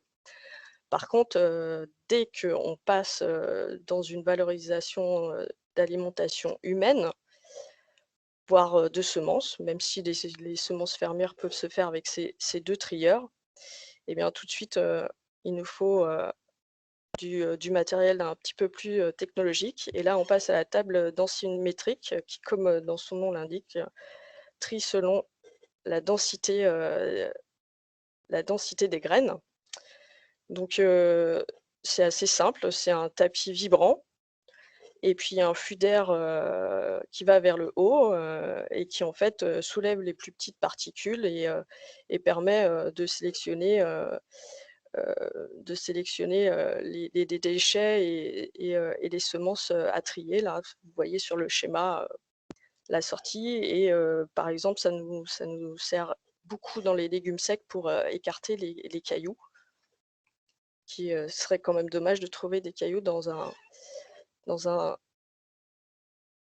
sac de lentilles ou de haricots. Et puis pour finir cette chaîne de tri, on a le trieur optique. Donc c'est un trieur plutôt à haute technologie et lui, il trie selon la couleur, la forme et même parfois le rayonnement infrarouge. Voilà un exemple d'un trieur optique déjà de bonne importance. Et alors comment ça fonctionne? Eh bien, il y a un réglage un petit peu compliqué et via ordinateur. En fait, c'est les caméras qui on décide de ce qu'on veut et de ce qu'on ne veut pas. Ce sont les caméras qui détectent les grains échaudés, les grains qui n'ont pas la bonne couleur, et qui sont ces grains sont donc extraits par des souffleurs, des petites soufflettes selon le rideau de descente la chute de la culture. Alors attention, hein, ce dernier trieur là, on est bien sur de l'affinage. Il ne s'agit pas d'arriver avec son lot de sa culture dès le début et commencer par ça. Et pour ça, là, je vous ai remis un petit peu la chaîne de tri, hein, parce qu'on est bien sur une chaîne de tri. Il y a 3 trieurs. Et encore, il y a d'autres trieurs, par exemple les pierreurs, que j'ai pas mis là-dedans, mais on voit bien l'importance des taux de déchets à chaque trieur. Donc le premier, hein, avec lequel on fait le plus de choses, qui est très polyvalent, où on enlève plus de la moitié des déchets. Ensuite, le trieur alvéolaire et la table densimétrique où on a à peu près 20% qui sont écartés. Et puis, ce que je vous disais, donc le trieur optique, là, en tout dernier, qui élimine vraiment les dernières choses qu'on ne veut pas pour une qualité de produit optimale. Et on est à 5%.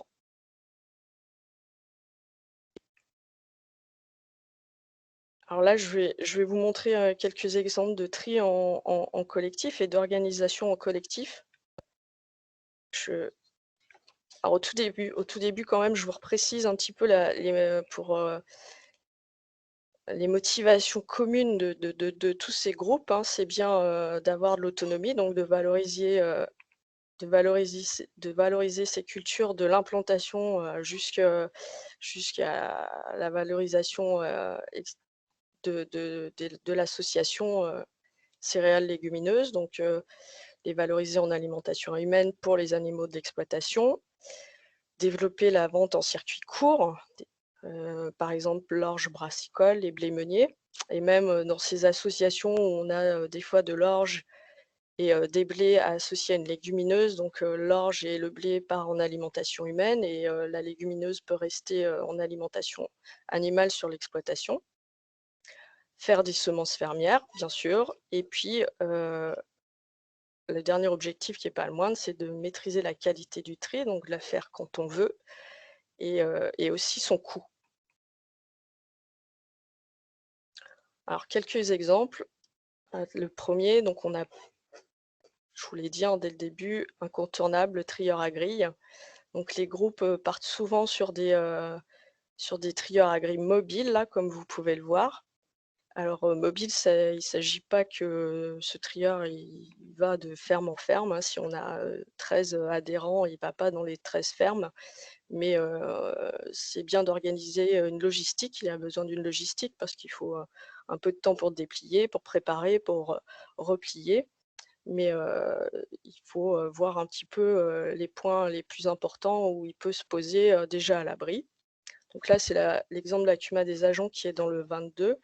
Ça doit être leur deuxième ou troisième campagne, mais on a des groupes qui ont ce genre de trieurs depuis plusieurs années parce qu'ils faisaient de la semence.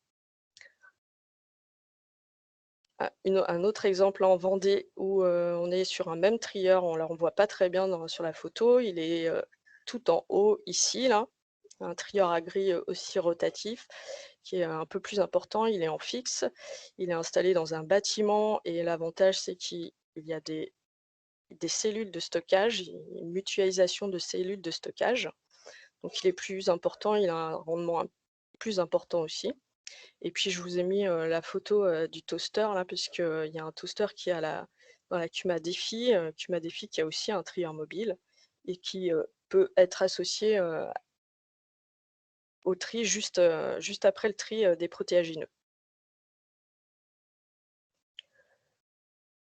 Et puis pour finir, on a des exemples de chaînes de tri complètes, donc qui vont du séparateur à grille jusqu'au trieur optique, à des échelles complètement différentes, puisqu'on a un exemple de la CUMA U944 qui, sur une des exploitations où il y a une chaîne de tri complète, les séparateurs à grille et alvéolaires sont propres, et puis la table densimétrique et le trieur optique ont été investis en CUMA, parce que ce sont quand même des achats importants, mais c'est bien l'agriculteur de l'exploitation qui maîtrise la chaîne. Et puis à une autre échelle, on a aussi la Cuma La Trieuse là, en Vendée. Alors là, je vous ai mis là, juste la photo des sacs tout prêts à être expédiés, mais c'est une chaîne de tri semi-industrialisée, voire industrialisée. D'ailleurs, la photo du trieur optique était chez eux. Et par contre, là, on est toujours pareil, hein, l'agriculteur maîtrise sa culture du début jusqu'à la fin. C'est bien lui qui fait sa commercialisation. Donc, il y a un gros travail de traçabilité pour arriver à ce genre d'expérience en collectif. Et puis juste pour finir, je vous ai remis une petite carte où c'est pas exhaustif, hein, parce qu'il y a des trieurs sur des exploitations, hein, notamment les séparateurs à grille. Il y en a sur des exploitations, mais voilà, je vous ai remis les expériences qu'on a en CUMA sur l'Ouest. Donc les trieurs optiques, on en a 2 pour l'instant, dont un qui a été investi il n'y a pas très longtemps là en Bretagne, la CUMA Biotrieur, et qui sont en réflexion sur la table densimétrique. Donc ça bouge beaucoup là depuis une année ou 2. Il y a beaucoup de réflexions et surtout un gros besoin sur ce tri et sur les exploitations pour valoriser ces cultures en circuit court, en semences et en alimentation animale. Et pour terminer, là, je vous ai remis quelques liens, dont une vidéo. Là, la première est une vidéo sur un groupe qui a investi dans un trieur mobile à grille dernièrement, là, qu'on a fait dans le cadre du PEI, et qui est assez intéressante parce qu'on a bien compris que ça redonnait une dynamique et permettait aux agriculteurs d'échanger aussi pas seulement sur le tri, mais sur leurs pratiques et leurs associations aussi. Je vous remercie. Je suis peut-être allée un petit peu vite. Merci Séverine. Écoute, c'était une présentation très claire. Alors, donc on va prendre quelques questions si vous avez des questions dans le chat, donc sur la présentation de Séverine dans un premier temps, et puis ensuite on essaiera d'avoir une session de questions un peu plus transversale pour les 3 intervenantes. Alors, on a une question sur un sujet, tu nous as dit plusieurs fois que c'était des unités assez onéreuses, mais du coup, est-ce que tu peux nous donner des ordres d'idées du coup de ces différentes unités de tri?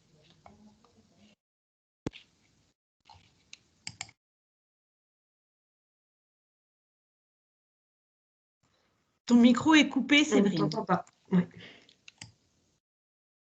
C'est mieux comme ça, hein. Oui. Les coûts, ça dépend en fait, ça dépend totalement. Si on part sur un séparateur à grille simple, non mobile, on peut être, je suis pas, j'ai peut-être pas très bien révisé là-dessus, mais on est, je sais pas, aux alentours de 20 000 à 25 000 €. Mais dès qu'il s'agit d'un trieur à grille mobile, comme je vous ai montré, on peut aller jusqu'à 70 000 €.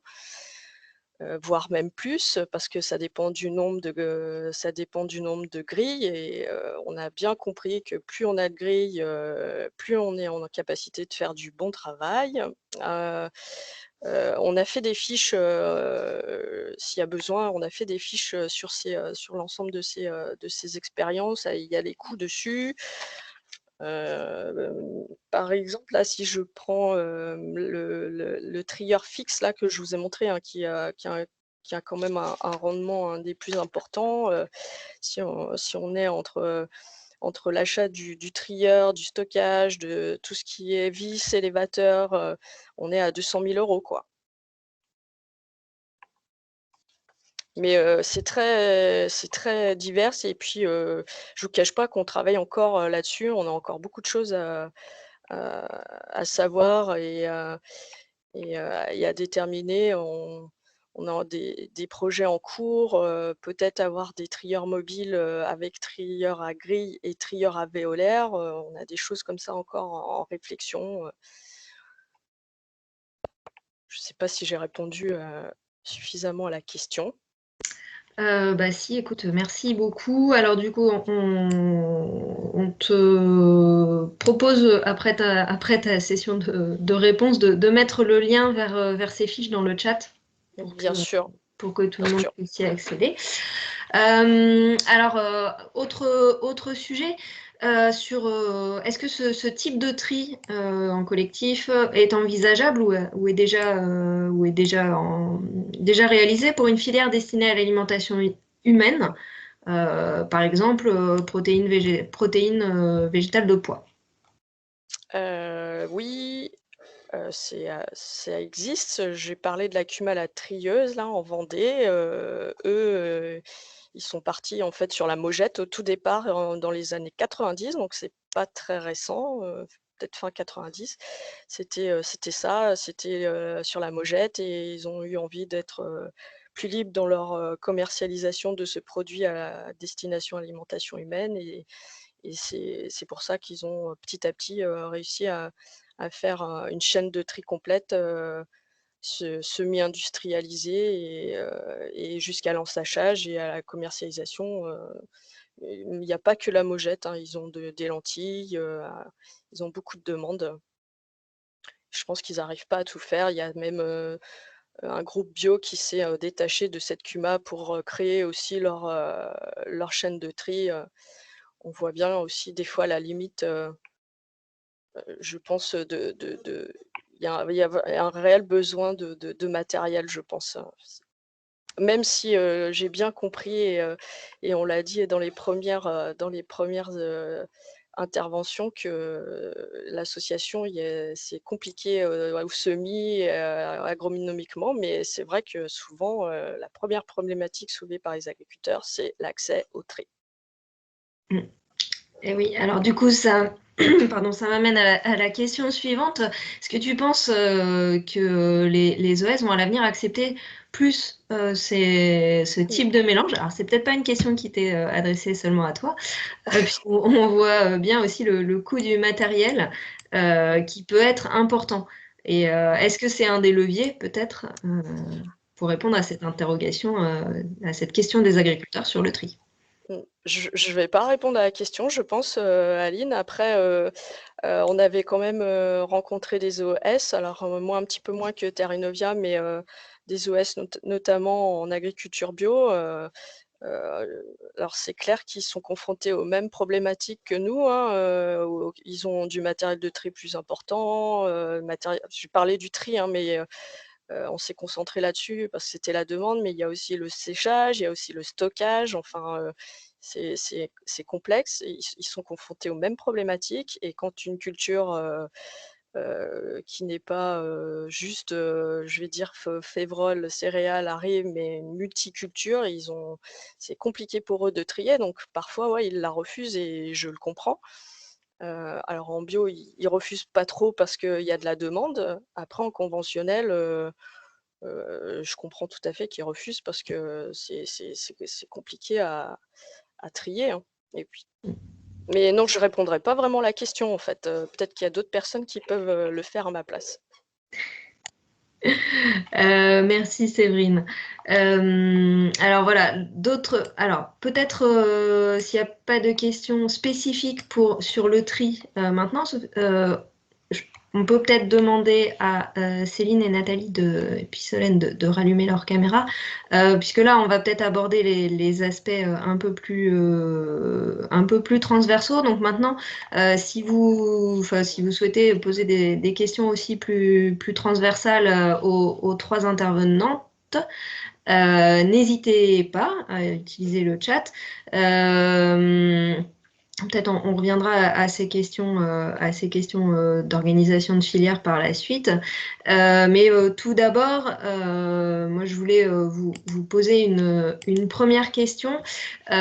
Donc on a parlé de ces associations depuis maintenant 1h30. Quel est à ce jour le niveau d'adoption de cette pratique chez les agriculteurs? Pour quel type, et puis principalement pour quel type d'utilisation? Et puis, selon vous, qu'est-ce qu'il faudrait pour les développer encore plus? Alors, je ne sais pas laquelle d'entre vous veut répondre en premier. Peut-être Céline? Il faudrait que tu rallumes ton micro. Voilà, super, merci. Alors, sur le niveau d'adoption de la pratique, je pense que ça dépend de quelle association on parle. Ce qui est sûr, c'est que des mélanges céréales protéagineux un peu équilibrés pour l'alimentation animale, c'est une pratique qui est assez répandue, que ce soit en agriculture biologique ou en agriculture conventionnelle.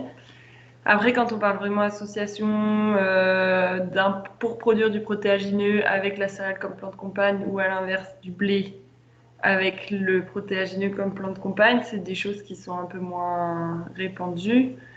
Je pense qu'en agriculture biologique, c'est des choses qui se font et qui se développent puisque c'est des leviers intéressants et qu'on n'a pas forcément d'autres solutions.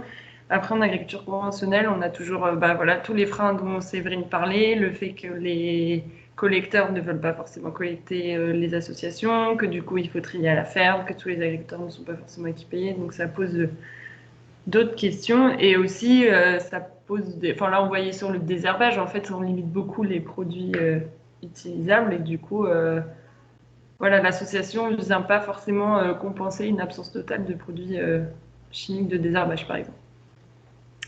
Voilà, donc pour les développer, alors du coup, ça va venir beaucoup de l'aval, je pense. Enfin, après, c'est mon point de vue, mais voilà, c'est les collecteurs parce qu'il y a des problèmes de logistique, de stockage de ces associations-là. Il y a des problèmes aussi chez les transformateurs qui ne veulent pas forcément de...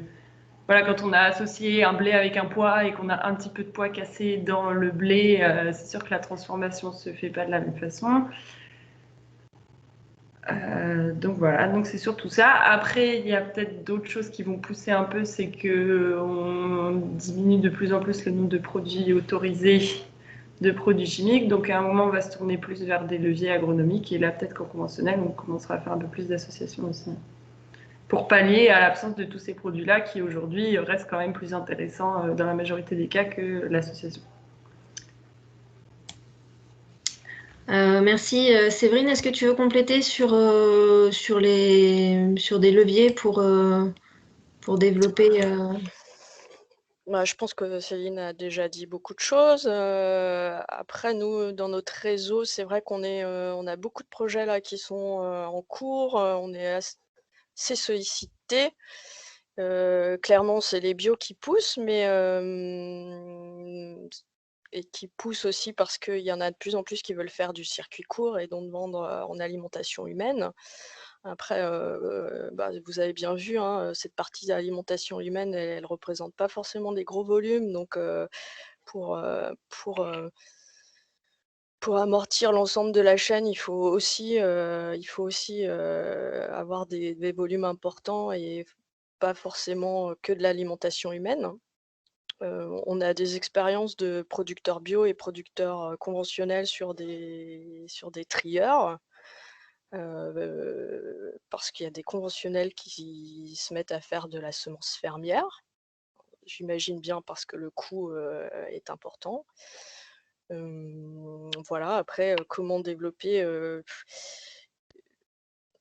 ouais, c'est surtout l'accès au tri, mais je pense qu'il y a aussi ce qu'a dit Céline, hein, toutes les difficultés de mener à bien ces associations. C'est pas toujours simple. Les années se suivent et se ressemblent pas forcément aussi.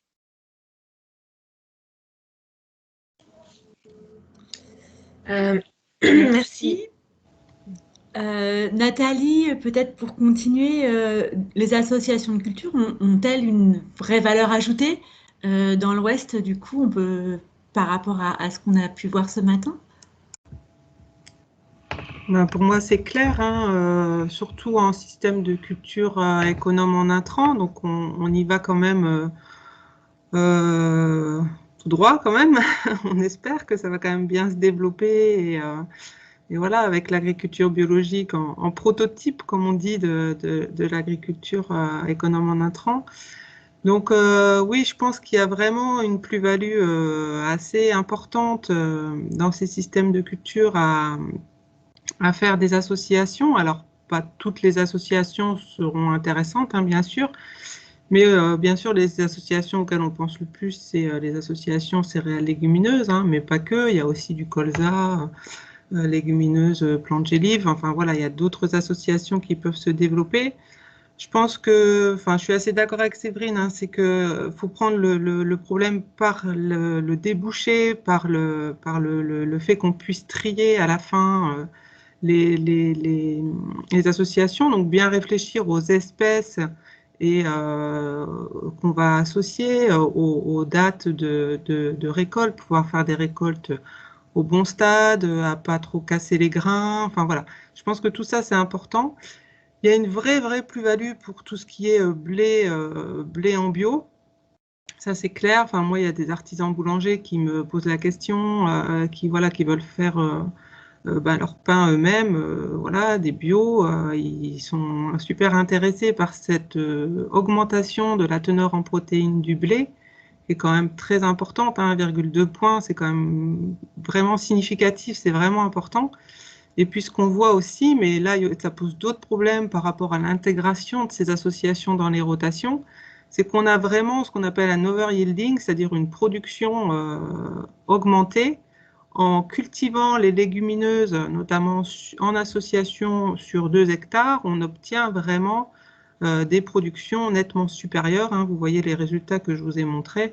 En général, on tourne autour de 20 à 30% de production en plus en association par rapport aux cultures pures des mêmes espèces comparées. Donc un gain en qualité et en quantité. Mais après, avec toutes les questions que ça pose dans l'intégration par rapport aux rotations. Et du coup, il y a des projets qui sont en place en ce moment, là, qui démarrent sur justement l'intégration de ces associations dans les rotations. Et puis, bien sûr, moi, je vais prêcher pour ma paroisse, hein, tout ce qui est sélection, choix variétal, voilà, faire bien attention à bien choisir les variétés à associer, parce que les résultats peuvent aller vraiment du simple au double selon les combinaisons en fait d'espèces et de variétés qu'on choisit. Donc encore beaucoup de travail à faire, mais une plus-value qui est là, quoi, c'est sûr. Merci. Ok, merci. Alors, on avait une question dans le chat qu'on n'a pas abordée jusqu'à présent et qui en fait permet un peu d'élargir le sujet puisqu'on a pour l'instant parlé uniquement des associations céréales protéagineux, mais du coup il y avait une question sur des références, l'existence de références colza-févrole. Donc, Céline a répondu dans le chat sur des résultats d'un projet qui s'appelait Alliance, pardon. Et je ne sais pas si tu veux en dire quelques mots, Céline. Non, d'accord. Et sur un outil qui a été créé à l'issue de ce projet, je pense. Peut-être on peut donc vous avez cité colza févrole, mais on peut peut-être aussi citer toutes les autres associations sur lesquelles on travaille ou on a pu travailler ces dernières années. Alors parce que Céline, tu veux en dire quelques mots. De mots en bio ou en conventionnel finalement. Alors pour la Chambre d'agriculture des Pays de la Loire, surtout, je vais avoir cette vision-là. Il y a eu ce projet Casdar Alliance, donc c'est les associations du colza. Du coup, il y a un outil qui est sorti pour aider au choix de la meilleure association possible, voir si l'association est intéressante et à quelle légumineuse associer le colza. Ensuite, on a travaillé également sur, donc c'est encore un protéagineux, mais sur le soja associé en agriculture biologique. Donc là, la problématique, c'est plus une gestion du salissement. On n'est pas encore arrivé à des résultats hyper concluants. On est parti plus sur l'association à la cameline ou au sarrasin, mais avec encore des problèmes un peu techniques à la récolte. On a travaillé aussi, toujours en agriculture biologique, sur le maïs associé, donc pour la gestion des adventices également. Et là, on va commencer à travailler sur le maïs associé à des légumineuses tropicales, donc en agriculture bio et en agriculture conventionnelle. Donc là, c'est surtout du lab-lab. L'idée, c'est d'augmenter le taux de protéines de l'ensilage récolté, donc d'avoir directement une légumineuse ensilée avec le maïs pour augmenter le taux de protéines du mélange. Voilà, en termes d'association, je pense que c'était pas mal. Voilà. Bon, en tout cas, pour la Chambre des Pays de la Loire, après, il y a peut-être autre chose de fait ailleurs. Mais... Oui, voilà, ouais, en fait, c'est aussi pour dire que c'est l'association, c'est un sujet très vaste et sur lequel on a juste fait un petit focus ce matin. Voilà, donc le projet que citait Céline sur le maïs associé s'appelle Tropico. Vous pourrez y suivre les développements. Je pense qu'on a fait le tour. Alors, vous avez vu dans le chat un certain nombre de ressources qui vous ont été diffusées lors des différentes interventions. Peut-être on pourra les renvoyer avec les diaporamas, le lien vers ces ressources. Voilà, et du coup, Solène, je te laisse conclure. Oui, de toute façon, je pense qu'elles étaient, les ressources étaient dans les PowerPoint des intervenantes, donc on va vérifier tout ça, mais si ce n'est pas le cas, on les ajoutera. Aline et moi, on tenait vraiment à vous remercier toutes les trois pour votre participation, vos présentations et les réponses que vous avez apportées aux questions. Et profiter du coup de cette de cette session pour vous rappeler que tout ça s'est organisé dans le cadre des RFL et qu'il y a plusieurs sessions qui sont organisées. Il y en a eu 7 au total, il en reste 2. Donc, si vous êtes intéressé par celle de demain sur les légumineuses pour l'alimentation humaine, enjeux spécifiques de production et de structuration de filières, on voit bien que cette notion de filière, hein, l'importance et l'intérêt, elle a été vraiment traitée quand même en permanence, en transparence sur la session d'aujourd'hui, et abordée en tout cas. Et un dernier rendez-vous thématique mardi prochain sur légumineuses comme plantes de service dans les systèmes de culture, intérêt, retour d'expérience et points de vigilance. Donc, n'hésitez pas à vous inscrire si c'est un sujet qui vous intéresse. On espère que ce webinaire d'aujourd'hui vous a intéressé et vous a posé plein de questions. C'est toujours l'intérêt de ce genre de rendez-vous et on vous souhaite une excellente journée. Merci à tous et à très bientôt.